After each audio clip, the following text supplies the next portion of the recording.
when you're suddenly homeless, you just sometimes don't know where to start. And having people who can get you through this with a smile it's like one of the best things I've experienced in years.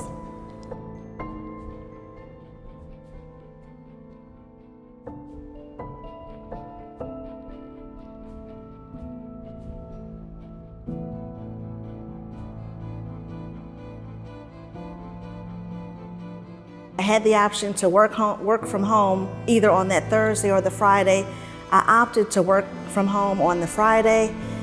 And while I was at home, I decided to go outside and sit on my patio and just kind of watch the scene outside. So I was really keen to how beautiful and blue the sky was. There was a carnival across the street. The children were playing in the schoolyard. So it was a very happy day.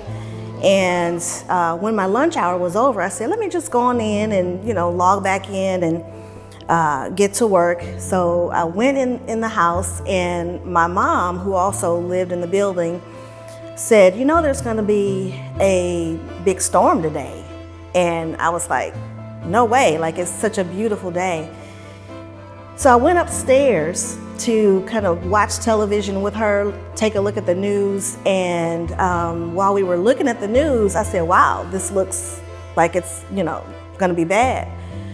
So I said, Mom, put on your shoes because it looks like there's gonna be a bad storm, and we always put on our shoes in a bad storm. So I said, put on your shoes. And I turned around to hand her her pants, and out of the corner of my eye, I could see outside of the window stuff flying in the air. It was way bigger than leaves or twigs. It was literally stuff flying in the air. And I just grabbed my mom, I grabbed a chair, and I opened the closet, and I pushed the chair inside the closet, pushed my mom inside the closet, and I just jumped into the closet and was just holding the door.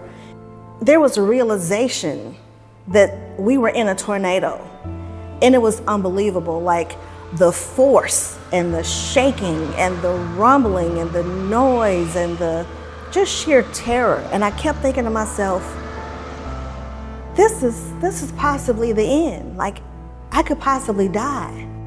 At 2:41 on Friday, May 16th, an EF3 tornado touched down in St. Louis.